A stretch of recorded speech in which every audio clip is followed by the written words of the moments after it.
In the fading autumn of 1965, the Higgins family vanished from their modest cottage in Ashworth, a secluded village tucked deep within the rolling hills of Yorkshire. 4 lives suddenly erased, leaving behind nothing but a silence so complete it swallowed the whispers of neighbors and left the constables baffled. For months, the investigation yielded nothing, no footprints, no signs of struggle, no clues until 3 months later, when the searchers stumbled upon something that would haunt the village for generations. A hidden chamber beneath the ancient stones of St. Mary's Church. Inside, the investigators discovered the personal belongings of the Higgins family, carefully arranged, alongside journals detailing rituals so old, so forbidden, that the Church of England had condemned them centuries ago. The final journal entry, chillingly, was dated 2 weeks after the family's supposed disappearance. Time itself seemed to bend around the Higgins family, as though reality had been rewritten in the shadows of that church. For nearly 60 years the church has remained silent, refusing to acknowledge what lay beneath its sacred floors. The cottage where the Higgins once lived stands abandoned, its windows staring blankly like hollow eyes into the surrounding moors. And when sealed church records were finally pried open in 1985, investigators learned a horrifying truth.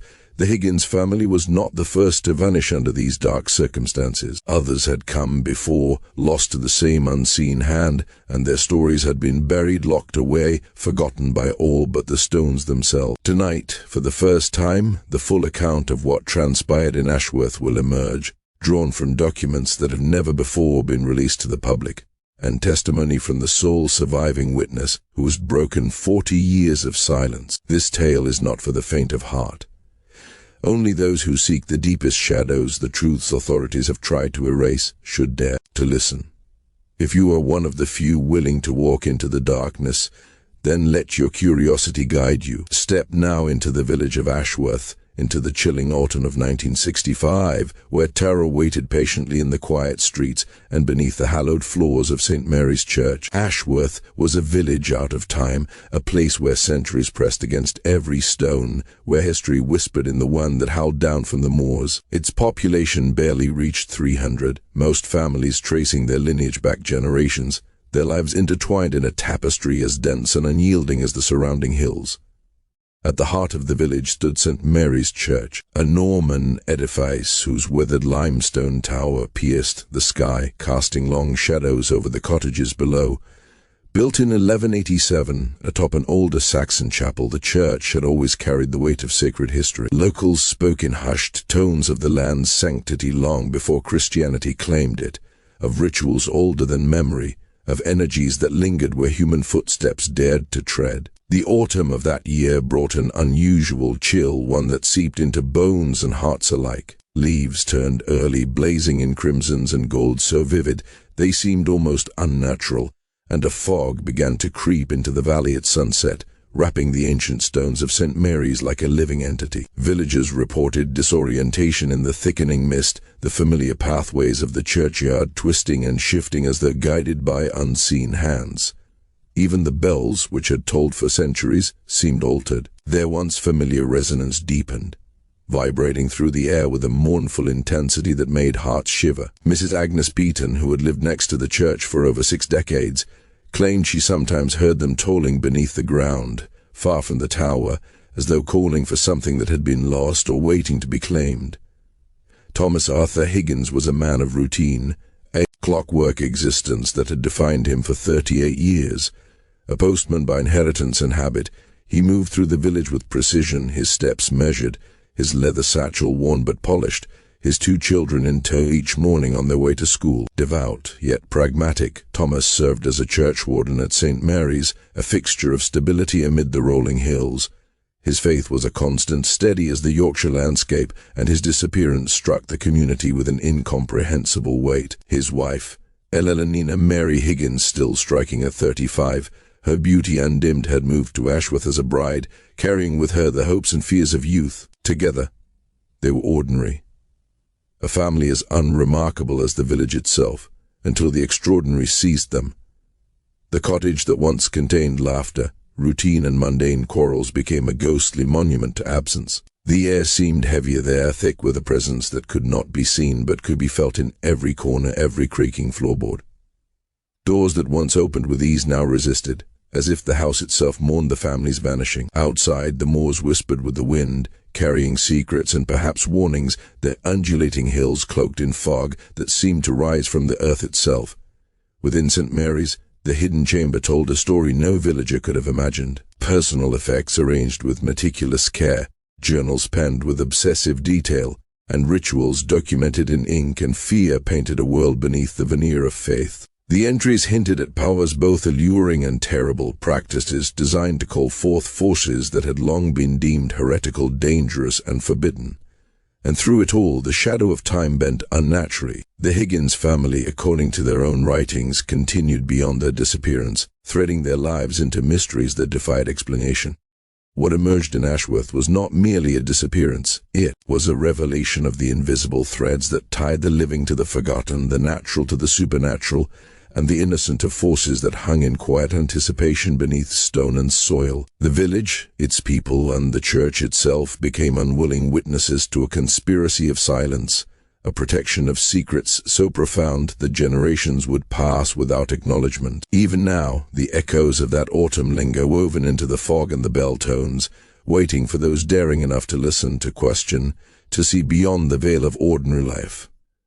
The story of the Higgins family is not a tale of simple tragedy. It is a labyrinth of dread, a record of how an ordinary family was consumed by something extraordinary, something that defies reason and challenges the very perception of reality. And as the mist rises over Ashworth, as the wind stirs the ancient stones, one truth remains undeniable. In this village, in the heart of Yorkshire, some doors should never be opened, and some stories should never be unearthed. Yet tonight, through the shadows and whispers of history, the truth will finally speak, chilling and clear.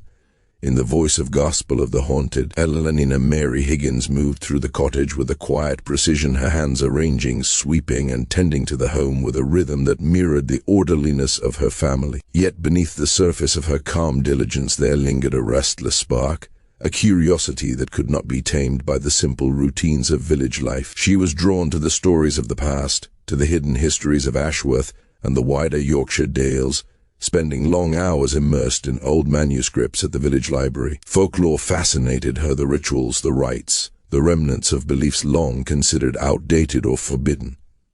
Her small garden reflected this curiosity. Herbs and wildflowers, familiar to older villagers only as relics of a bygone generation, grew under her careful hands. Many of the plants had uses no longer spoken aloud, secret knowledge whispered between grandmothers in an age before the world became cautious. When asked about her peculiar collection, Elanina would smile enigmatically, insisting she simply wished to preserve the old ways, though she never clarified which ones. Her children, Margaret Rose and William Thomas, were equally remarkable, though in contrasting ways. Margaret Rose at 12 was thoughtful beyond her years. She carried herself with a seriousness that weighed on her shoulders like a burden of knowledge, yet she did so without complaint. Quietly diligent, she assisted her mother with chores and household management, excelling in school while nurturing a deep fascination with history and mythology. Often she could be found in the churchyard, painstakingly copying the inscriptions of weathered gravestones into a worn notebook, as though seeking messages hidden in stone and time. Billy, as William Thomas was universally known, was a child of light and motion. His laughter was infectious, a bright spark in the sometimes somber village atmosphere, and his curiosity knew no bounds.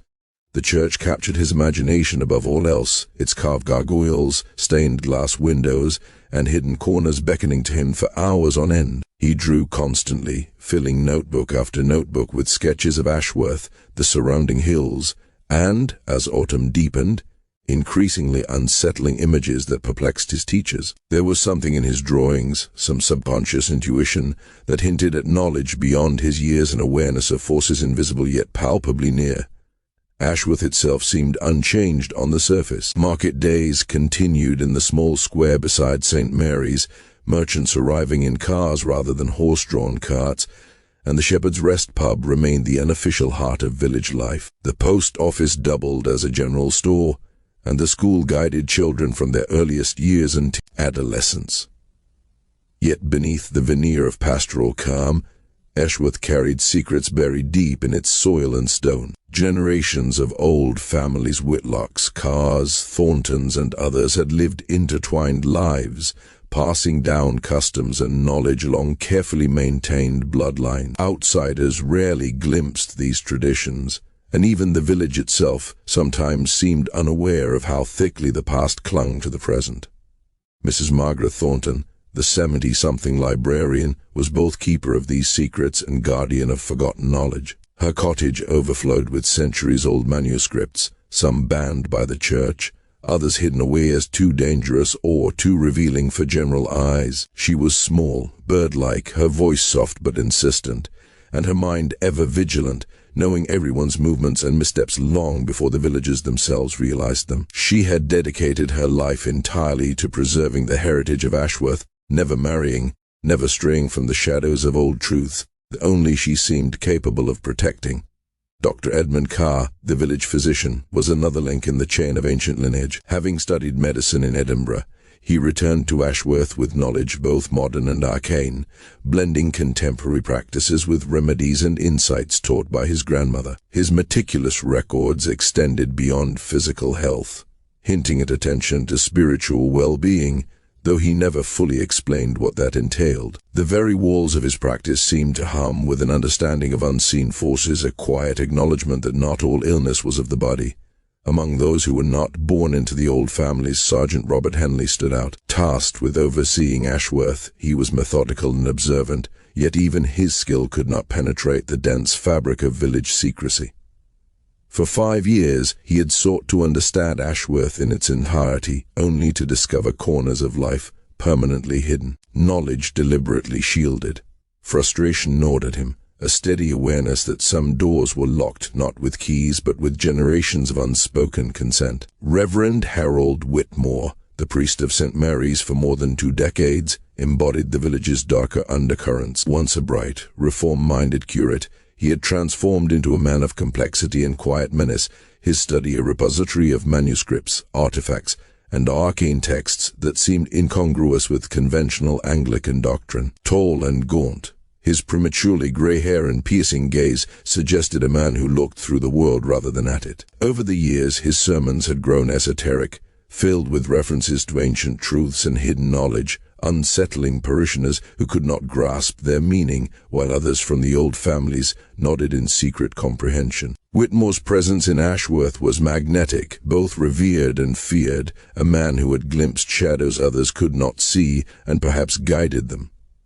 Together, the Higgins family existed within this intricate web of tradition, secrecy, and quiet power. Their lives were ordinary in appearance, yet threaded through with an awareness of history and mystery, of forces that lingered beneath the surface of everyday life. The cottage, the church, the streets of Ashworth, they all held an energy that neither the family nor the villagers fully understood, a latent darkness waiting for a moment to reveal itself.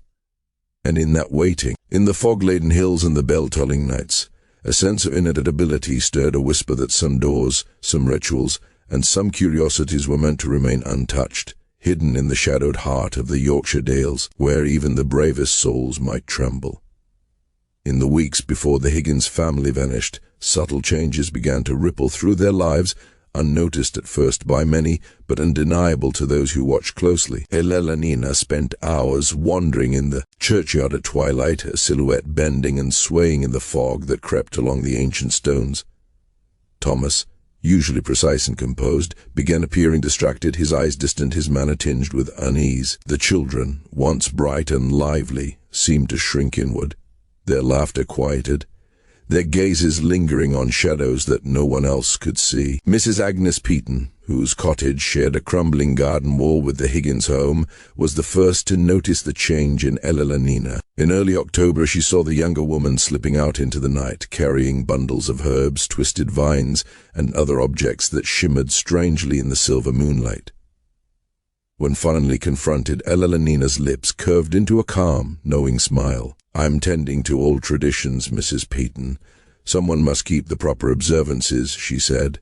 There was nothing threatening in her tone, nothing loud or alarming, yet in her eyes glimmered a knowledge that seemed to extend far beyond human understanding, a depth that left Mrs. Peaton uneasy in her own home, curtains drawn tight against the night, her heartbeat echoing in silence. Meanwhile, in the general store, Mr. Arthur Finch noticed a transformation in her shopping habits. Eleanor, once careful and deliberate, began purchasing vast quantities of unusual items, coarse salts, white candles, herbs that Mrs. Weatherby, the village herbalist, whispered had powers that had not been spoken of for decades. When questioned, Eleanor claimed she was preparing for the harvest season, though her words felt hollow, unconvincing, as if they were shields against a truth that no one yet dared name.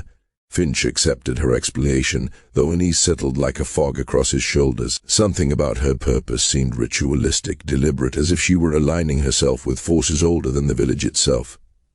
The children, too, reflected a growing darkness.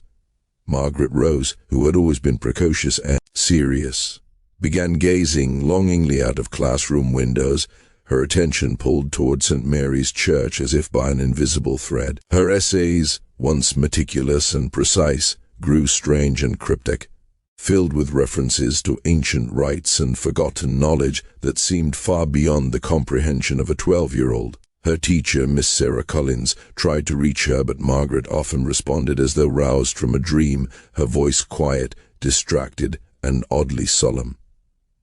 Billy, the youngest, became even more alarming. His once cheerful demeanor gave way to obsession. Every free moment was spent with pencil in hand, drawing repeated images of robed figures around an altar, symbols etched in patterns that unsettled even the most patient observer. When Miss Collins asked him to explain, he whispered, "I'm drawing what Mommy and Mr. Whitmore taught me about the old church." The words, innocent enough on the surface, carried a weight that pressed against the edges of reality, unsettling her with the sense that the boy's small hands were channeling knowledge they were never meant to hold. When Miss Collins attempted to speak with Thomas, she found a man quietly unraveling. During the mid-October parent conference, he admitted only that Eleanor had become involved with Reverend Whitmore in what he called historical research, brushing aside any further inquiry. Yet the tension in his jaw, the avoidance of eye contact, spoke volumes. The man who had always been measured, unshakable, now seemed trapped in a storm of forces that his mind could not control. The organization at the heart of Ashworth's growing unease had begun innocuously enough 3 years earlier. Reverend Whitmore, ever the scholar of hidden histories, proposed a small group dedicated to studying the pre-Christian customs of the Yorkshire dales, rituals and practices that had survived the sweep of centuries, tucked into folk tales and whispered knowledge. Initially, it was 5 members: Reverend Whitmore himself, Mrs. Margaret Thornton, the librarian, Dr. Edmund Carr, the physician, Mrs. Dorothy Witherby, and a retired schoolmaster named James Crawford. They met monthly in the church vestry under the guise of academic study, poring over manuscripts and archaeological finds, documenting customs meant to preserve the memory of the land and its people. They called themselves the Ashworth Historical Preservation Society, a seemingly harmless gathering of enthusiasts devoted to recording local folklore for posterity. Eleanor joined in the spring of 1964, her curiosity and expertise in herbal medicine and local customs immediately noticeable. Her contributions were thoughtful and precise, drawing the admiration of the older members. She brought an energy to the group, meticulous in research, careful in practice, yet it was her understanding of seasonal rituals and botanical traditions that drew Reverend Whitmore's attention. To outsiders, it seemed a pursuit of historical interest, but under Whitmore's guidance, the meetings and practices began to shift from scholarly to practical.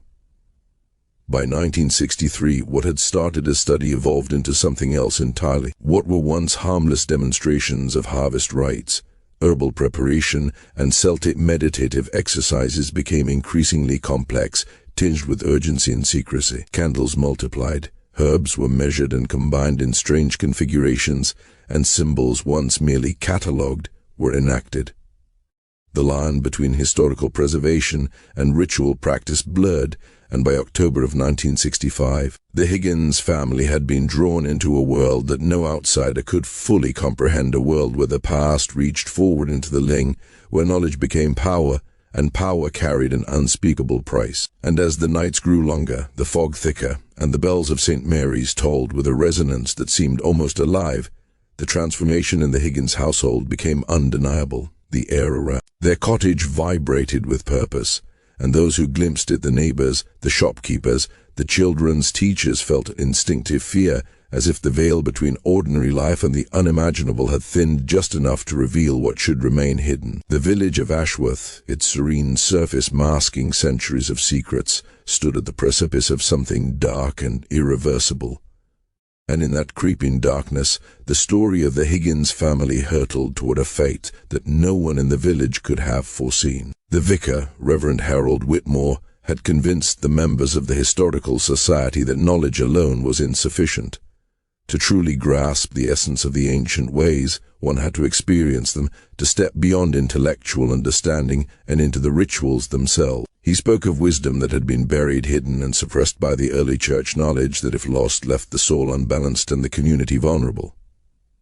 By the time Ella joined the society, these meetings had grown in both frequency and intensity. Twice a month they convened in the vestry, with additional special observances aligned to dates that Reverend Whitmore insisted carried deep spiritual significance, remnants of a calendar older than Christianity itself. These gatherings were held in a concealed room beneath St. Mary's, a chamber Whitmore claimed had been discovered during restoration work. According to him, this room had been a sacred site long before the church above existed, a threshold to the spiritual practices of their ancestors, where generations had once sought guidance from forces both unseen and ancient. Ella enthusiasm for these exercises quickly became evident. She threw herself into the research with fervor, impressing the group with her meticulous attention to herbal lore, seasonal rituals, and the subtleties of old customs. It was she who first suggested that families participate together in certain ceremonies. She argued passionately that many ancient rites were designed for the family unit, that partial participation might leave them incomplete, and unfinished rituals, she warned, could carry consequences far darker than anyone realized. Thomas Higgins, at first skeptical of his wife's involvement, had slowly been drawn in by her excitement. Ella returned from meetings animated, brimming with knowledge, recounting discoveries that seemed to illuminate shadows of the past. She spoke of the hidden histories of Yorkshire, of symbols carved into stone that had gone unnoticed for centuries, and of rites that once bound the living to the land in ways that Thomas found both fascinating and unnerving. When she invited him to attend one of the society's meetings, he agreed, seeing no harm in observing a lecture on medieval farming techniques and ancestral customs. At first it was harmless. The artifacts were old, the manuscripts dusty but scholarly. The participants seemed devoted to preservation and study. Thomas even found himself intrigued, imagining how his ancestors might have lived, how they had toiled upon the same hills and dales that surrounded the village. But as the months passed, the veneer of benign scholarship began to crack. Ella became restless, her attention drawn away from ordinary family life. She began speaking critically of contemporary religious practices, claiming that modern faith had lost essential truths preserved in the old ways. Her days and nights bent to unusual rhythms, reading obscure texts given to her by Reverend Whitmore deep into the night, rising before dawn to tend to herbs and implements whose purpose remained a mystery to Thomas. Most unsettling of all was her insistence that the children, Margaret and Billy, be educated in these ancient ways. She taught them herbalism, the cycles of the seasons, and what she described as proper respect for the unseen forces that shaped the world around them. At first, the lessons were harmless enough, even charming, but Thomas soon noticed a change. The children grew secretive, speaking in cryptic references, sharing hidden jokes and knowledge he could not decipher, as if part of their minds had been claimed by something beyond him. By September of 1965, Thomas felt compelled to confront the source of his fear directly. He arranged a private meeting with Reverend Whitmore in the vicar's study, intending to voice his concerns, to understand what his wife and children were being drawn into. The study was cluttered, its walls lined with books, manuscripts, and artifacts that seemed to pulse with a life of their own. Strange symbols, unfamiliar objects, and the faint scent of old herbs filled the air. Whitmore listened with patient curiosity as Thomas spoke, describing Ella-Nina's increasingly strange behavior, the secretive lessons, the nighttime excursions, and the growing unease that haunted him with every passing day. But what came next was far from reassurance. Whitmore leaned back in his chair, his thin hands folded over a stack of fragile manuscripts, and spoke in a calm voice that carried an unspoken weight. He explained that the Higgins family's participation was not merely encouraged, it was essential. Certain families, he said, were chosen by ancestral duty to maintain these ancient rites, to ensure the balance between the world of the living and the forces that lingered unseen. Abandoning these responsibilities, he warned subtly, could have consequences no one in the village could begin to imagine.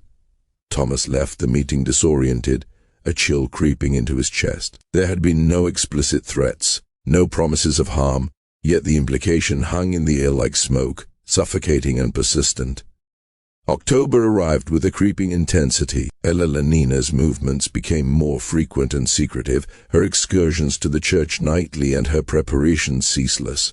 The children mirrored this intensity. Margaret's essays became cryptic, her vocabulary unnaturally precise for her age, and Billy's drawings darkened, depicting enigmatic figures and symbols that seemed drawn from another plane. Thomas watched helplessly as his family's lives shifted under forces he could not see. He visited Dr. Edmund Carr, the village physician, 3 times during that month, each visit a testament to his mounting dread. He complained of sleepless nights, gnawing anxiety, and a feeling of impending doom that lingered like a shadow he could not shake. He described a heavy, oppressive weight pressing upon his chest, a terror that was less imagined than felt, vibrating through his nerves and bones. When pressed for specifics, he could say only that Ella Lenina had become entangled in practices that frightened him, rituals and knowledge that seemed far beyond the ordinary.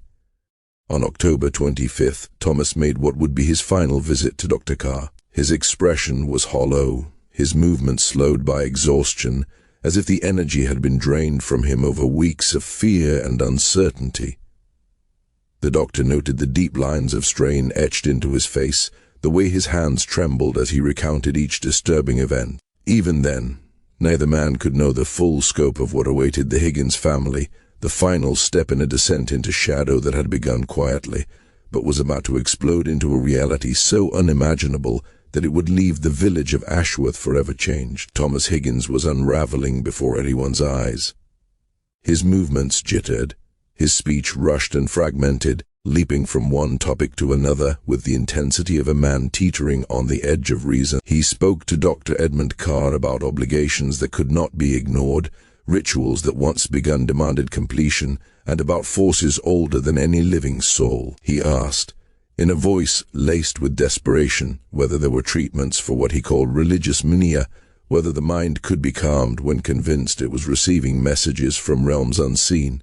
Most chilling of all, he questioned the doctor about the persistence of old evil, whether a malevolent force could linger in a place scarred by events long forgotten. When pressed about what had provoked such thoughts, Thomas could only whisper that Ella Lenina had been spending hours in secret areas of St. Mary's, places he was certain were closed to the public, claiming she was guided by entities beyond the world of ordinary experience. Dr. Carr, concerned and compassionate, suggested that Thomas speak with Reverend Whitmore, believing the vicar could offer spiritual guidance. It was advice that would haunt Thomas in ways the physician could never have anticipated, for Whitmore was not a source of solace.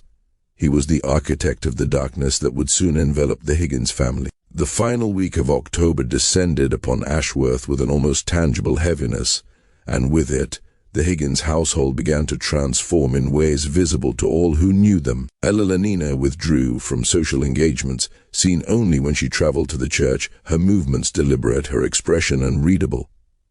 The children became pale, withdrawn, their playful chatter silenced, their presence in the village fading like a shadow at dusk. Thomas missed several days at the post office, a first in 15 years of steadfast service, each absence a sign of the gnawing anxiety that plagued him. Neighbors began to notice unsettling phenomena. Mrs. Peaton, whose garden wall bordered the Higgins property, reported hearing sounds she could not identify, rhythmic chanting, acrid smoke curling from unknown substances, low voices speaking in tones so intense she could feel the weight of their emotion, though the words themselves remained elusive. On several nights, she observed strange visitors' figures cloaked in darkness, moving silently, purposeful, and leaving within an hour of arrival. Their presence was brief yet deeply unnerving, as if the house had become a threshold to something otherworldly. October 31st arrived grey, bitter, and suffused with fog so dense that St. Mary's Tower vanished into the haze. The morning service commenced as usual, the Higgins family seated in their customary pew, yet their behavior struck observers as peculiar. Ella Nina sat rigid, her eyes fixed with intense focus on Reverend Whitmore's sermon, jotting notes in a small leather journal, a private ritual previously unseen by anyone. Thomas's face was pale, his hands tightly clenched, knuckles white as though holding back some unspoken terror. The children sat unnaturally still, their silence deep and deliberate, almost rehearsed. The sermon itself was unlike anything Whitmore had delivered before. He spoke of obligations that transcended personal choice, of ancient responsibilities that survived centuries, and of the critical importance of completing rituals once begun. His words seemed to resonate with Eleanina and her children in a way the rest of the congregation could not comprehend, phrases carrying a weight, a hidden meaning, that hinted at events yet to unfold. After service, the Higgins family walked home, but their steps betrayed urgency rather than the usual measured pace of a Sunday stroll. Mrs. Petton, tending her garden, noted that they did not acknowledge her greeting, a sharp departure from their usual courtesy. Later, the last confirmed sighting of the family was by Mr. Finch, the shopkeeper, who observed them entering their cottage around mid-afternoon, the door shutting firmly behind them. What occurred inside that house would remain a mystery for months, only to be revealed later through the hidden chambers beneath St. Mary's. By evening, Mrs. Petton sensed a change in the usual rhythms of life. Lights in the Higgins home extinguished earlier than expected. By 8 o'clock, the house was swallowed in darkness, an eerie silence replacing the hum of normal Sunday routines. At 10, peering through her curtains, she could detect no movement, no glow, no sound, no sign of life. Yet it was after midnight, when the village slept beneath the heavy fog, that she witnessed an event that would haunt her for the remainder of her life. She was awakened by chanting, low and undulating, carrying a rhythm both mesmerizing and unsettling, seeping through the walls and into her dreams until she realized it was no dream at all. Drawn to the window, she beheld a sight that defied rational explanation, a procession in the churchyard. Figures draped in dark robes moved in coordinated steps, circling St. Mary's, each carrying a flickering candle or torch. The formation was deliberate, rehearsed, their motions precise. Shadows twisted across the ancient stones, revealing glimpses of faces hidden beneath hoods, faces that seemed both human and somehow other. The chanting persisted for hours, rising and falling with an unnatural cadence. Mrs. Petton was certain she could hear children's voices interwoven with the adults, soft yet unmistakable, their intonation filled with an eerie understanding far beyond their age. The air carried a strange energy, an almost electric pulse, that seemed to vibrate through the fog and settle in the bones of anyone daring to witness it. Time itself felt distorted, stretched and folded over the scene, as if the churchyard existed in a different reality, a liminal space where the ancient and the modern collided in secret observance. Every step, every flicker of flame, every whispered syllable suggested intent, purpose, and a binding that connected the Higgins family to forces unseen, to rituals that had endured in silence for generations. As the procession moved, the village's normal world, the market, the school, the post office, continued elsewhere, oblivious. Yet for those who had glimpsed the events in that fog-laden churchyard, nothing would ever feel ordinary again. Some doors, some knowledge, some rituals once opened cannot be closed. And on that night, October 31st, 1965, in the shadowed heart of Ashworth, the Higgins family crossed a threshold from which there would be no return. The notes of the chanting still echoed in Mrs. Petton's ears, high, piercing, carried above the deeper tones of the adults, a sound that made her stomach twist and her head swim, though she could not explain why. Then, just as suddenly as it had begun, the procession vanished. The figures moved toward the church itself and simply disappeared, swallowed by the ancient stones as if the building itself had opened to receive them. For hours, flickering lights lingered among the gravestones, but no one emerged. The memory of that night would haunt Mrs. Peaton for decades, a vision of ritual and shadow she could neither fully comprehend nor forget. Monday arrived cold and grey, November the 1st, 1965, carrying with it the first tremors of what would become one of Yorkshire's most confounding missing persons cases. Thomas Higgins failed to appear at the post office at his usual hour, and at first, his supervisor, Mr. Gregory Walsh, assumed illness or a minor domestic emergency. Repeated calls to the Higgins cottage went unanswered. Concern mounting, Walsh decided to investigate personally. He walked down Church Lane, knocked on the familiar door, and received only silence. Peering through the windows, he saw a home that looked untouched, neat, serene, but wholly empty. It was as if the life had been drained from the place, leaving only a perfect, eerie stillness. Within 30 minutes, Sergeant Robert Henley arrived, tasked with beginning a preliminary investigation. What he encountered would perplex him for years, and eventually lead to discoveries that would shake Ashworth to its very core. The door was unlocked, unusual in a village built on trust, yet not unprecedented. Inside, everything appeared in order, no signs of struggle, no mess, no hurried departure. Elenina's purse hung on its usual hook. Thomas's wallet rested in the dresser drawer where he always kept it, and the children's school clothes were meticulously laid out for Monday morning. In the kitchen, the remnants of Sunday dinner had been washed and stored as if life were proceeding normally. Yet subtle absences suggested something more sinister. Candles that Mrs. Peyton remembered seeing, several of Elenina's folklore texts, and portions of her herbal preparations were missing. The most troubling discovery was in Thomas's study. His Bible lay open to Revelation, chapter 20, the passages describing the binding of Satan and the judgment of souls. Scribbled in the margin in Elenina's neat script were the words, "The old covenant must be honored at all costs." Beneath them, Thomas's more angular hand had scrawled, "God help us all. I fear we have gone too far to turn back." Henley spent the day interviewing Ashworth's residents, trying to untangle the mystery. The accounts were consistent in one way. The Higgins family had been acting strangely in the weeks leading up to their disappearance. Beyond that, details were fragmented and contradictory, and some villagers were clearly withholding information. Reverend Whitmore, when pressed about the Historical Preservation Society, admitted Elenina had been active, but insisted that the group's work was purely academic. When Henley asked about recent meetings or specific activities, Whitmore's tone shifted, defensive and evasive. He claimed confidentiality and suggested the family might have simply gone on an unannounced trip. Dr. Carr, constrained by patient confidentiality, revealed only that Thomas had suffered severe anxiety in recent weeks, avoiding any deeper discussion. Mrs. Margaret Thornton, the librarian, proved more forthcoming, though her revelations were alarming. She admitted the society had moved beyond research into actual practice of ancient religious observances, some involving rituals tied to seasonal cycles that had been maintained secretly in Ashworth for centuries. Enthusiasm, she said softly, sometimes became dangerous. The breakthrough came unexpectedly from Miss Sarah Collins, the school teacher. 3 days after the family vanished, she approached Henley with a folder of Billy Higgins's drawings. Each page depicted robed figures surrounding what appeared to be an altar, decorated with intricate symbols and arrangements far beyond the imagination of an 8-year-old. The sketches were meticulous, obsessive, unsettling.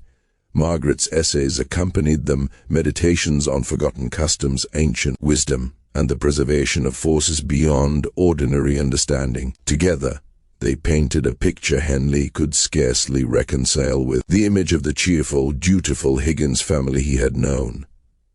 As the investigation unfolded, the sense of unease grew. Even now, the villagers could not fully articulate what they had seen or what they suspected. That Halloween night, a ritual had been enacted that left no trace, yet its consequences were immediately tangible. A family that had lived quietly for decades had vanished, leaving their home intact, but the air itself seemed charged with something unseen, a tension that clung to every stone, every shadow, every narrow lane of Ashworth. Henley began to understand, with mounting dread, that this was not a simple case of disappearance. The family had been drawn into a web of obligations, old as the village itself, orchestrated by figures they trusted most. Every interview, every clue, every scribbled note in the margins hinted at forces older, deeper, and more enduring than anyone had suspected. He would later reflect that even the fog that autumn had seemed heavier, more deliberate, as though the air itself carried the memory of ancient rites. By the time the week began, the cottage had taken on a spectral quality. The town's rhythm, the market,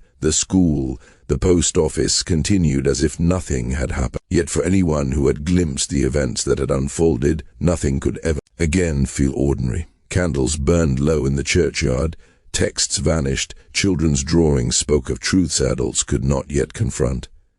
And through it all a single chilling thought persisted: some doors, some rituals, once opened, cannot be closed. In that stillness, in the fog-shrouded streets and the heavy, silent churchyards, the Higgins family had crossed a threshold. And Sergeant Henley, despite his methodical mind and unflinching sense of duty, knew with a certainty that chilled him to the bone.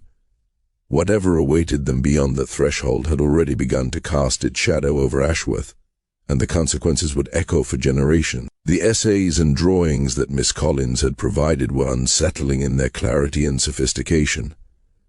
Margaret's words spoke of ancient truths, a forgotten knowledge that modern minds had dismissed, yet conveyed them with a precision no 12-year-old should possess. The unsettling combination of technical mastery and content that seemed far beyond her years left Sergeant Henley uneasy. Each essay, each sketch, hinted at a world hidden beneath the ordinary, a world where the ordinary rules of childhood, of family, of society, did not apply. Armed with this evidence, Henley returned to St. Mary's Church, determined to search beyond the cursory glance he had given it before.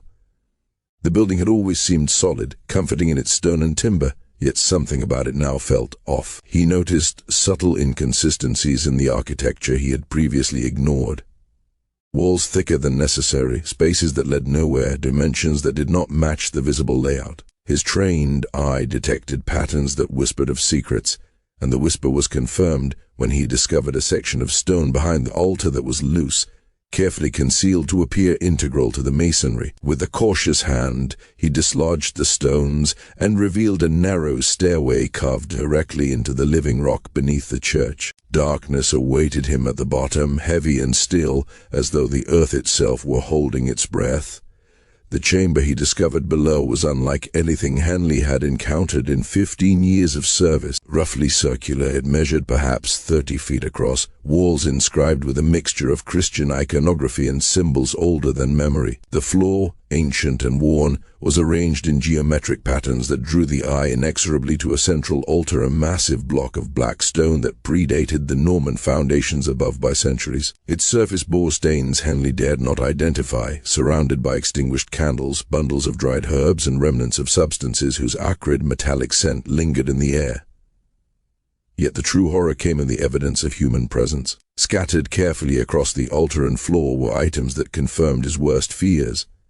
Nina's wedding ring rested atop the stone, Thomas's watch beside it, Margaret's ribbon, Billy's favorite toy soldier. These objects were not abandoned but offered, arranged with deliberate care. And then the journals. Piled in corners, some decades old, their pages chronicled the activities of Ashworth's Historical Preservation Society. Entries written by countless hands spanned generations, but the newest were Nina's, her neat handwriting narrating the evolution of the society from innocent scholarship into something far darker. Her early entries revealed genuine curiosity, a meticulous attention to folklore and the old customs of the Dales. But by spring of 1965, a transformation is clear. The journals show that the society no longer confined itself to study. It had become a vessel for the restoration of ancient rites. Nina's words convey reverence, devotion, a conviction that modern Christianity had corrupted essential spiritual truths. Recovering the practices of the ancestors was not merely intellectual, it was necessary for the well-being of the community. The ritual began simply, seasonal observances, herbal preparations, meditations derived from Celtic and pre-Christian traditions, but they escalated, becoming intricate ceremonies performed in the hidden chamber. Nina documented each step in loving detail, emphasizing beauty, spiritual potency, and the imperative of exactitude, while barely hinting at the darker undertones that any objective observer would find alarming. She described the harvest ceremony with obsessive intensity, claiming it was essential to the protection of the village, a ritual requiring the full participation of a family unit, performed only on dates when the veil between worlds thinned. As October waned, her entries took on a manic fervor. Signs and omens, she wrote, had revealed that her family had been chosen for this sacred duty. Every candle lit, every herb placed, every whispered incantation was part of a design beyond her understanding, yet she embraced it with ecstatic conviction. Each page dripped with a sense of inevitability, a devotion so absolute it was impossible to separate belief from madness. The words trembled with urgency, the lines sometimes jagged, sometimes meticulous, as though her hand were guided by forces beyond reason. The most disturbing revelation came from a second, hidden journal beneath loose floor stones, bound in cracked leather, older than Ella Lenina's own accounts.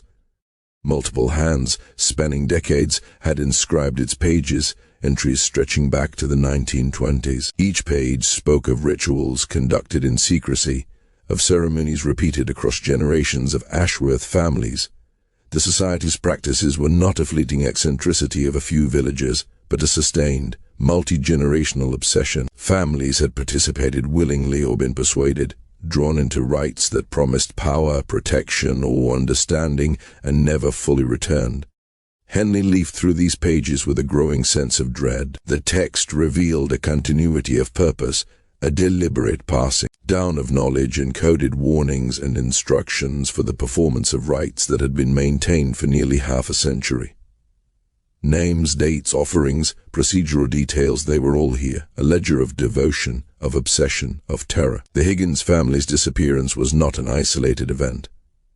It was the latest chapter in a long, hidden narrative, a story carefully concealed beneath Ashworth's quiet streets and its stone church. And yet, even as the full scope of the conspiracy became apparent, Henley felt that the deepest horrors remained unseen.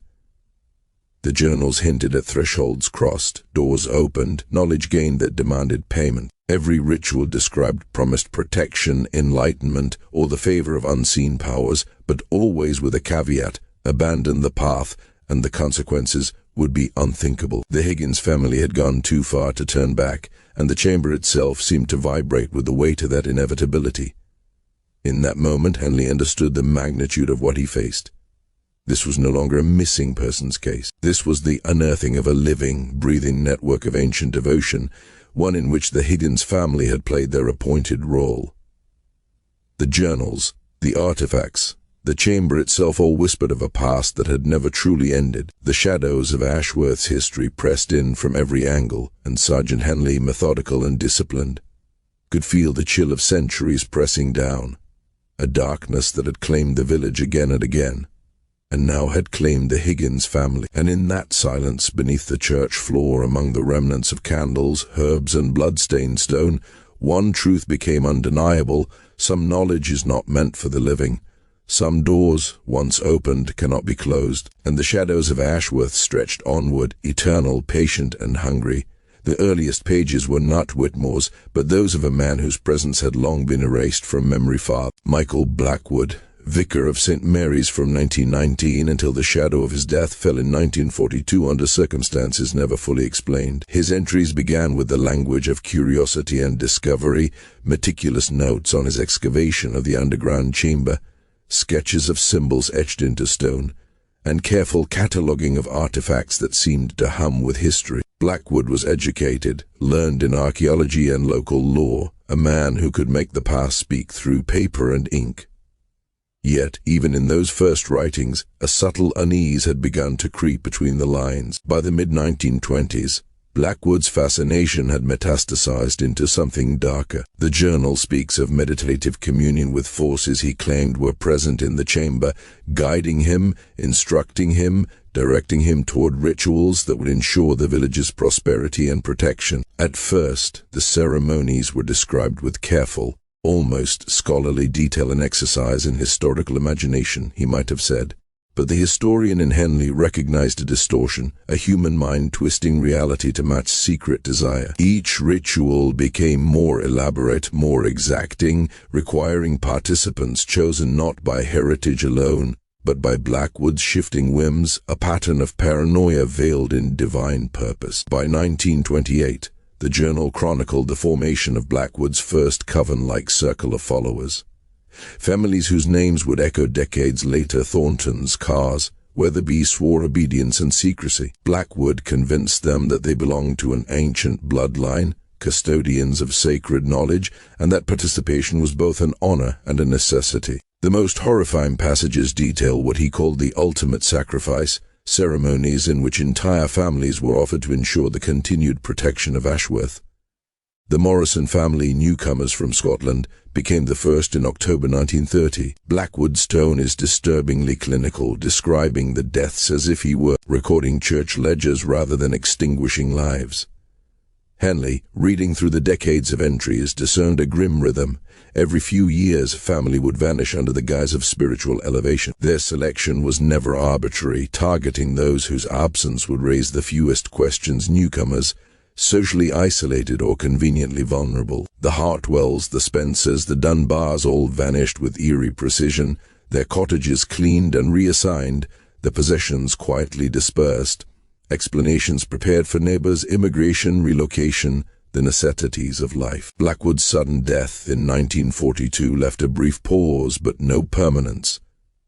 Reverend Whitmore arrived in 1943, ostensibly a man of learning and faith, yet his journal tells a story of seduction by darkness. Initially appalled by the discoveries he unearthed beneath the church, he slowly rationalized Blackwood's actions. Through endless hours of meditation and prayer in that same hidden chamber, Whitmore convinced himself that the prior murders had truly protected the village from calamities unseen. Coincidences, accidents, and natural misfortunes were interpreted as divine proof. The chilling pattern of disappearances reframed as acts of holy preservation. By 1947, Whitmore resumed the cycle. The Fletchers became the first under his direct orchestration. His journals reveal a methodical refinement of Blackwood's techniques, blending psychological manipulation with community misdirection. Whitmore's genius lay in his ability to persuade educated, rational people to accept their roles willingly. New members of the Historical Preservation Society were first immersed in the comforting veneer of scholarly pursuit: lectures, folklore research, examinations of seasonal customs that were entirely authentic. Over months, sometimes years, the veneer of academic legitimacy prepared them for deeper involvement. A subtle indoctrination that made the transition from study to participation seamless. Whitmore's entries describe a careful assessment of each participant, their intellectual curiosity, spiritual longing, and social isolation measured against an invisible standard. Only those susceptible to influence, those whose minds could be swayed by authority and tradition, were selected for the chamber's deeper ceremonies. Doubters were quietly sidelined, given minor tasks, or left to drift away, never realizing the fates of those who had been chosen. Gradually, the rituals themselves escalated. Introduced in historical terms, framed as restoration of lost wisdom, promising enlightenment while hiding the inexorable descent toward violence. The society's influence expanded across decades, families drawn in one by one, until the list of vanished households read like a ledger of terror. The Ashfords, the Kellys, the Bradfords, the Hawkins, the Pattersons all had been meticulously prepared, slowly coaxed into believing their disappearance was a sacred obligation rather than a final extinguishing. Each family's journey followed the same pattern, a combination of social engineering, spiritual seduction, and coercion veiled in scholarship. Members were convinced that what they did was for the good of the village, an act of protection rather than destruction, their minds reshaped by ritual authority and the intoxicating allure of secret knowledge. Reading these journals, Henley felt the walls of the chamber close in, the past pressing upon him like a living force. He understood, with a creeping terror, that the Higgins family was only the latest chapter in a pattern that had persisted for nearly half a century. The cycle of devotion, obsession, and death had never truly been broken. Each entry, each meticulous note, spoke of a web of secrecy so vast that Ashworth itself seemed complicit, or at least powerless to stop it. The Historical Preservation Society, so innocuous on the surface, had been a mechanism for selection, seduction, and annihilation, a ritual machine whose gears had been turning quietly beneath the village for generations. And in that silence, among the dust of centuries, the flicker of candlelight on Blackwood's symbols, and the chill that seemed to seep from stone itself, Henley realized the unbearable truth.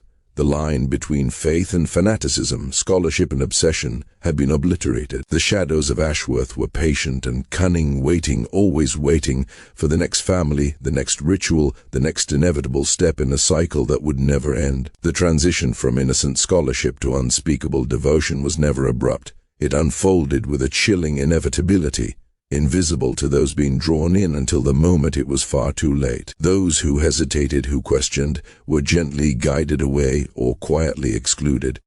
Those who embraced the concepts were invited deeper, lured into practices that would forever alter their perception of reality. At the heart of this manipulation was the underground chamber, a space whose architecture Whitmore had learned to exploit with precision. The way sound carried, the subtle echoes of footsteps and voice, the oppressive sense of enclosure, all heightened the susceptibility of anyone who entered. The dim, cold environment was no accident.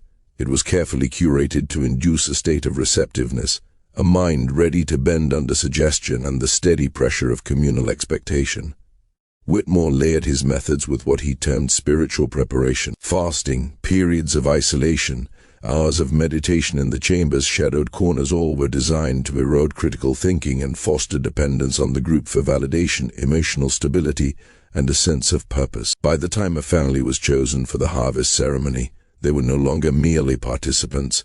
They were willing actors in a play written by Whitmore, convinced that their actions were both noble and necessary. Elenina Higgins' journals revealed this transformation with a terrifying clarity. Over the course of 18 months, a curious, engaged researcher became a fervent devotee, entirely convinced of her own chosen role. Whitmore had understood her desires, her intellectual curiosity, her yearning for spiritual significance, her need to feel special, and he wove them into a web from which there would be no escape. By the autumn of 1965, Elenina's belief had crystallized into fanaticism. She became an advocate, urging her family forward with an enthusiasm that was both inspiring and horrifying. Her journal, in the final days before October 31st, reveals a mind utterly surrendered to Whitmore's authority. She described the honor of being selected for spiritual elevation, the excitement of fulfilling her community's protection through sacred duty, and only a fleeting concern for her husband's lingering doubts, concerns Whitmore had promised would be resolved within the ceremony itself. Whitmore's account of that night is chilling in its precision. The ritual began in the underground chamber at 11 o'clock, attended by the Higgins family and 6 other members of the Historical Preservation Society, including Dr. Carr, Mrs. Thornton, Mrs. Weatherby, Mr. Crawford, and 2 other respected villagers. Whitmore had meticulously planned the ceremony to overcome resistance gradually. Familiar elements, chanting, candlelight, herbal preparations, were combined with what he euphemistically described as spiritual substances, drugs carefully administered in wine, designed to dull rational resistance and deepen psychological compliance. Thomas Higgins, who might have defied them, found the exits blocked. The other members were ready to restrain him, and the children, already confused and sedated, were helpless. Whitmore's description of the murders is clinical, devoid of empathy, framed in terms of ancient tradition. The family was killed using methods he claimed were ritualistically authentic, though in reality they were simple, efficient, and merciless. Their bodies were hidden in the labyrinth of natural caves beneath the church, the same passages that had concealed similar atrocities for decades. The aftermath was executed with the same careful calculation. False medical records, authored by Dr. Carr, claimed a sudden contagious illness.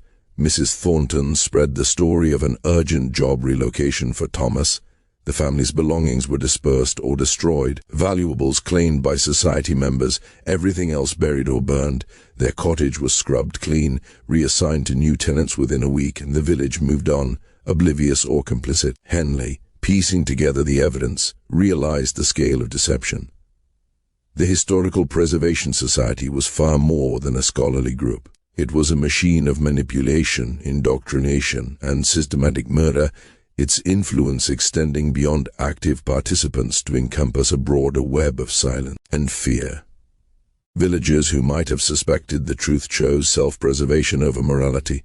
whispering concerns behind closed doors, offering half-truths to outsiders, and burying the unsettling pattern beneath layers of plausible deniability. Even those who expressed unease privately were cowed by Whitmore's authority, the social pressure of conformity, and the threat implicit, ever-present, that dissent would carry consequences far darker than mere embarrassment. The Higgins story was neither an anomaly nor a tragic accident.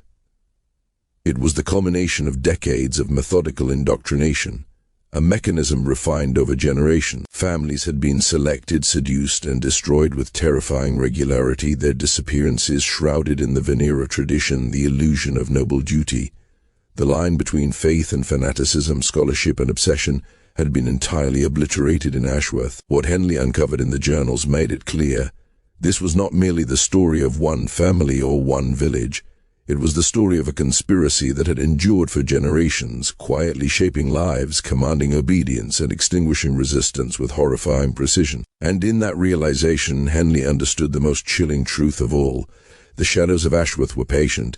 They waited silent and unseen for the next family, the next ritual, the next inevitable step in a cycle that refused to end. Those who entered its orbit were forever changed, drawn deeper into a labyrinth of fear and devotion where escape was impossible. Some knowledge, he now knew, was not meant for the living. Some doors once opened cannot be closed. The village itself seemed to hold its breath beneath the weight of history and secrecy, every stone of St. Mary's, every echo in the chamber, whispering that the darkness of Ashworth had always been hungry, and it would always remain so. Sergeant Henley had uncovered the darkness, but he was only beginning to understand its full breadth. The evidence, painstakingly collected from journals, hidden chambers, and the detritus of decades, pointed to a truth so vile it seemed almost unimaginable.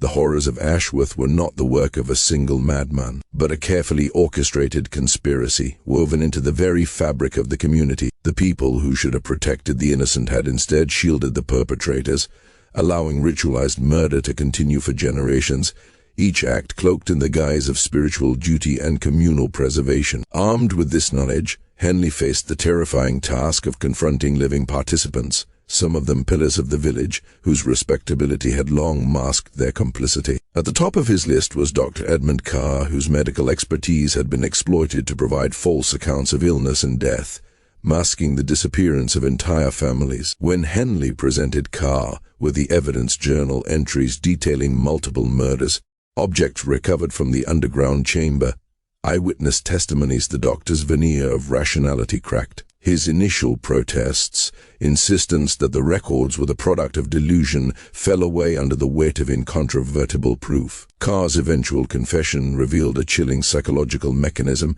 The participants had convinced themselves that their victims were not being killed, but spiritually elevated, allowed to transcend physical existence. This self-deception, he explained, had preserved cohesion, preventing remorse from fracturing the group. Mrs. Margaret Thornton proved more resilient. For days she insisted that the Historical Preservation Society had been an entirely academic endeavor, devoted to local history and folklore. But Henley's thorough examination of her home and personal effects items taken from the families who have vanished, carefully catalogued and preserved, made denial impossible. Thornton admitted that the murders had been intertwined with social and economic life in Ashworth. Victims' belongings had been redistributed among members, their cottages repurposed, their disappearances used to consolidate influence and eliminate those deemed socially inconvenient or disruptive. The scale of manipulation was staggering, revealing a community both active and passive in sustaining decades of unspeakable crimes. The arrest of Reverend Whitmore was an event that seemed almost cinematic in its gravity. Henley arrived at the rectory to find the vicar in his study, feverishly attempting to destroy records, burning documents, scattering papers in a frenzy. Whitmore had known the moment of reckoning was inevitable, yet it did little to calm the mounting instability within him. In the wake of the Higgins murders, his journals revealed paranoia and delusion spiraling unchecked. Confronted by Henley, he ranted incoherently about divine orders, sacred obligations, and the weight of tradition, words that carried the tone of religious fervor but concealed the methods of calculated horror. The trial that followed in York Crown Court in the spring of 1966 exposed a pattern of criminal behavior so extraordinary that it stunned even seasoned observers. Evidence of ritualized murder, community complicity, and meticulous cover-ups was laid bare before the nation. The prosecution relied heavily on the recovered journals, Henley's painstaking documentation of the underground chamber, and testimonies from members of the community who had gradually overcome fear and social pressure to speak the truth. Witnesses described a culture of intimidation and enforced silence, how questioning the status quo could result in social ostracism, economic sabotage, or rumors that ruined reputations. Dr. Carr's testimony was particularly devastating. He detailed the methods by which Father Blackwood and Whitmore had conditioned rational, intelligent people to commit atrocities while believing they served a higher purpose. The process was subtle, deliberate, and terrifyingly effective. Years of academic veneer combined with selective spiritual instruction, fasting, isolation, and psychological manipulation led participants to accept murder as a sacred act. Carr explained how the moral compass of ordinary citizens had been overridden, their fear of spiritual failure or communal rejection shaping obedience that culminated in death. The trial also illuminated the economic incentives that underpinned the conspiracy. Victims were carefully selected not only for perceived spiritual suitability but for material gain, their property, inheritance, and resources absorbed into the society's hands after their deaths. Whitmore's manipulations ensured that every disappearance was explained convincingly: illness, relocation, sudden employment, or emigration, maintaining an illusion of normality while erasing the reality of murder. Thornton corroborated how the society systematically pressured the community into silence, how even whispered doubts could result in social exclusion, denial of services, or public suspicion, ensuring that the machinery of violence could continue unnoticed for decades. Whitmore, the mastermind, remained the most complex and challenging figure. Court-appointed psychiatrists diagnosed him with severe delusional disorders, yet their reports emphasized a paradox. Despite his psychological deterioration, he had orchestrated elaborate criminal operations with meticulous foresight, exploiting social, spiritual, and material levers with a surgeon's precision. The distinction between insanity and strategy blurred, leaving Henley and the court to confront a figure whose madness had been inseparable from his genius for manipulation. As the testimonies unfolded, the trial revealed a horrifying reality. Ashworth had been complicit not only in the concealment of murder, but in nurturing a culture that enabled generations of ritualized killings. Families vanished, property was redistributed, social hierarchy reinforced, and the guise of spiritual duty masked the cold efficiency of systematic slaughter. The community's silence, motivated by fear, loyalty, or complicity, had been the engine that sustained decades of darkness. Henley, watching the proceedings, understood the depth of human susceptibility, how trust, reverence, and the desire to belong could be twisted into mechanisms of horror. Every confession, every piece of evidence, every recounting of psychological coercion illustrated a society that had willingly or unwillingly become an accomplice to atrocities beyond ordinary comprehension. The shadows of Ashworth, long patient, had finally been illuminated, but the light revealed a darkness that would haunt the village forever. Some knowledge, Henley realized, is not meant for the living. Some doors once opened can never be closed. And as the court deliberated, every testimony, every exhibit, every whisper of confession echoed the terrifying truth. The darkness of Ashworth was eternal, its hunger unceasing, and its lessons grimly clear. Faith could be weaponized, scholarship corrupted, and a community's conscience manipulated to serve malevolent ends. Those who had once seemed ordinary were revealed as participants in extraordinary evil, and the price of silence, the cost of obedience, had been paid in blood and terror. As the trial unfolded, the full horror of Ashworth revealed itself in ways that even seasoned investigators could scarcely comprehend. Forensic teams descended into the labyrinthine caves beneath St. Mary's Church, their lights cutting through the heavy darkness, illuminating evidence of a nightmare that had persisted for decades. Within those ancient tunnels, they uncovered the remains of 17 families, 63 souls snatched from the world in cold, calculated ritual over 35 years. From infants cradled in their parents' arms to elders who had known decades of life, entire lineages had been extinguished with chilling efficiency. The variety of methods used to take life was itself a testament to the evolving cruelty of those in power.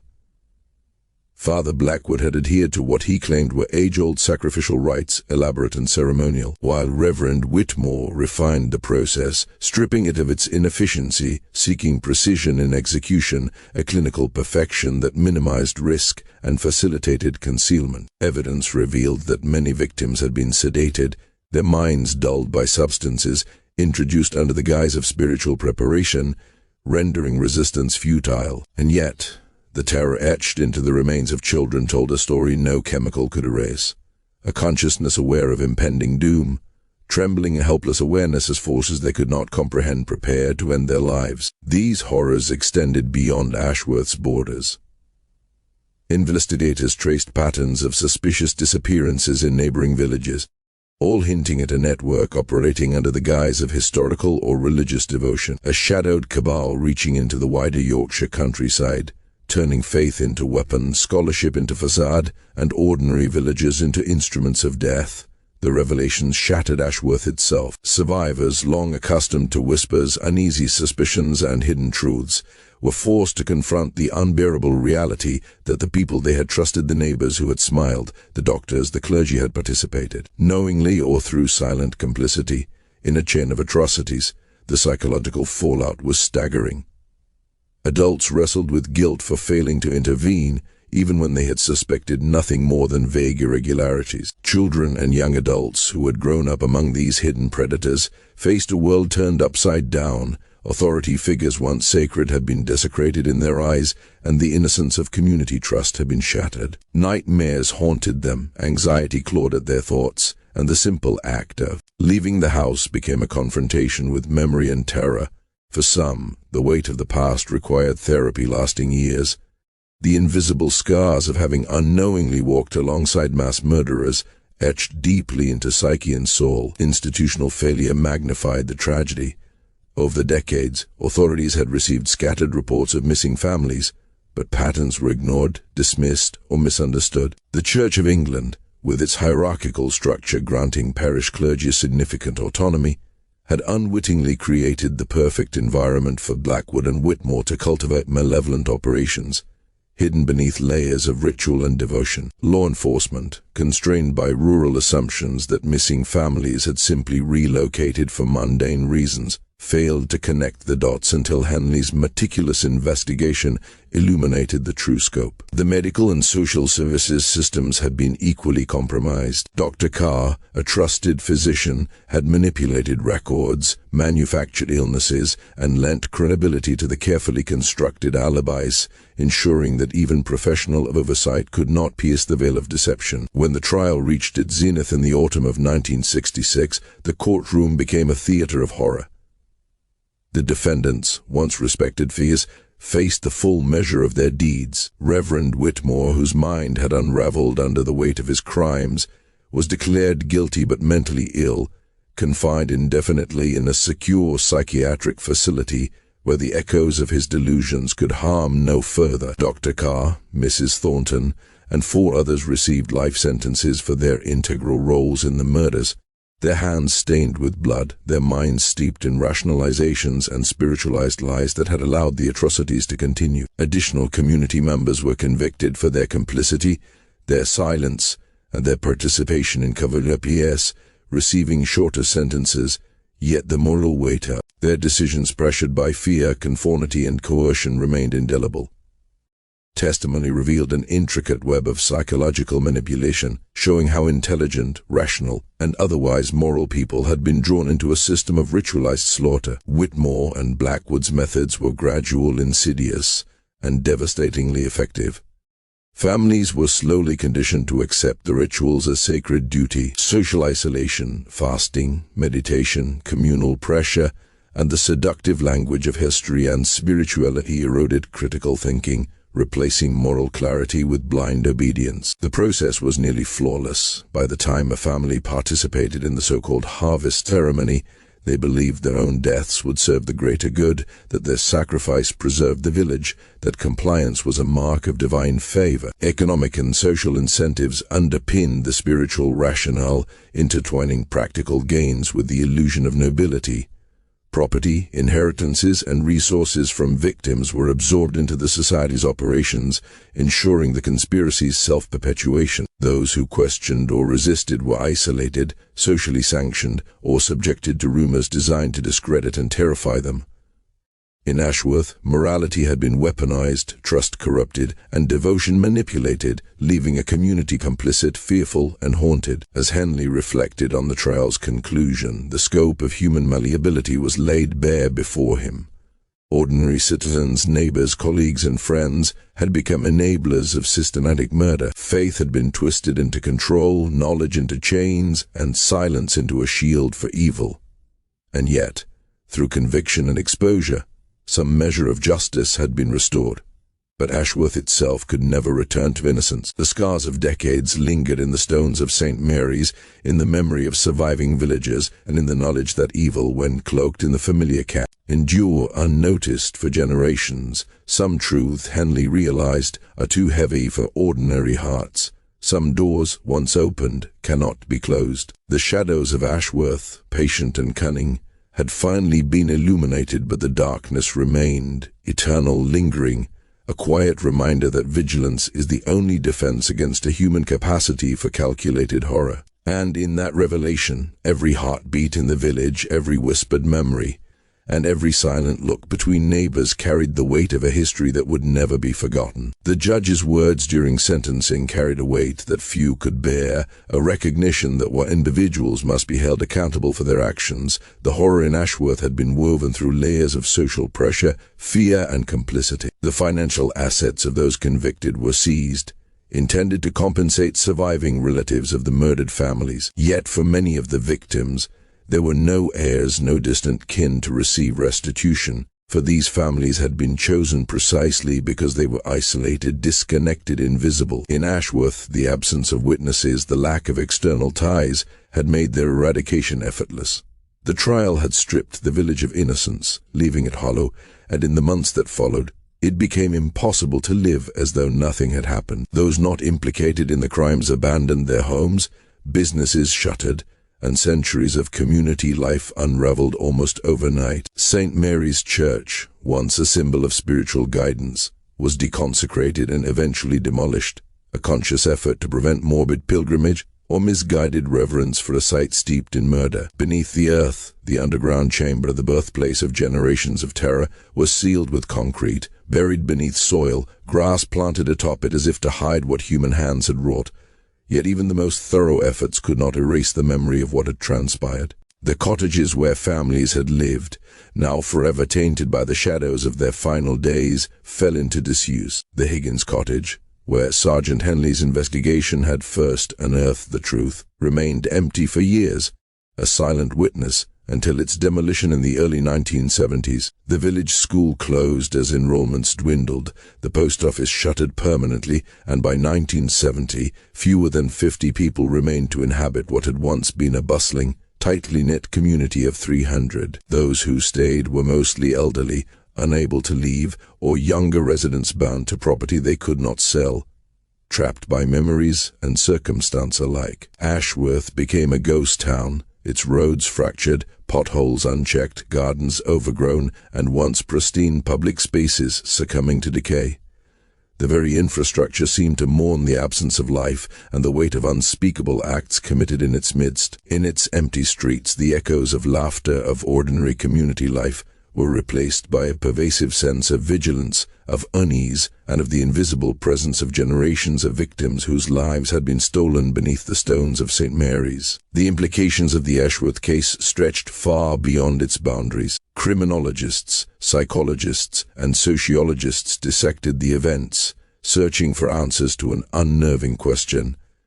How could systematic murder persist for decades within a seemingly ordinary village? The findings challenged long-held assumptions about human nature, about the durability of moral intuition, and about the fragility of social bonds when subjected to the pressures of authority, fear, and isolation. Experts realize that atrocities are not confined to war or totalitarian regimes. They can flourish quietly, methodically, under the veneer of normalcy when the psychological and social conditions are carefully cultivated. Religious institutions faced scrutiny as well. The fact that ordained clergy had manipulated spiritual authority to orchestrate mass murder exposed vulnerabilities in oversight, governance, and accountability within hierarchical structures that had long been trusted. Faith, it seemed, could be weaponized, devotion twisted into obedience that justified cruelty. The psychological techniques uncovered gradual conditioning, ritual reinforcement, isolation, and the strategic erosion of critical thought offered insight not only into the Ashworth conspiracy, but into the mechanisms by which ordinary people could be radicalized, manipulated, or coerced into acts they would normally find unthinkable. These revelations informed studies of cult behavior, extremist groups, and systems of social control far beyond the confines of a rural English village. Yet what lingered most powerfully was the human dimension. The Higgins family, like countless others before them, had trusted their neighbors, their clergy, their community leaders. They had moved through their days believing in the safety of familiar faces, never imagining that beneath the surface of quiet village life lay a network of murder, deception, and ritualized horror. The tragedy was not only in the act of killing, but in the gradual corruption of trust, the erosion of moral certainty, and the quiet conditioning of ordinary people to participate in what they were led to perceive as sacred, noble, or necessary. The psychological manipulation had been artful, painstakingly incremental.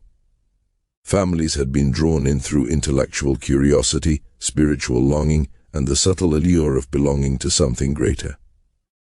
Isolation, both social and geographical, amplified the effects. Questioning was discouraged through social sanctions, whispers, and threats, and by the time the ultimate horrors were committed, participants often believed they were fulfilling a higher purpose. In Ashworth, obedience, respect for authority, and the desire to belong had been exploited with deadly precision.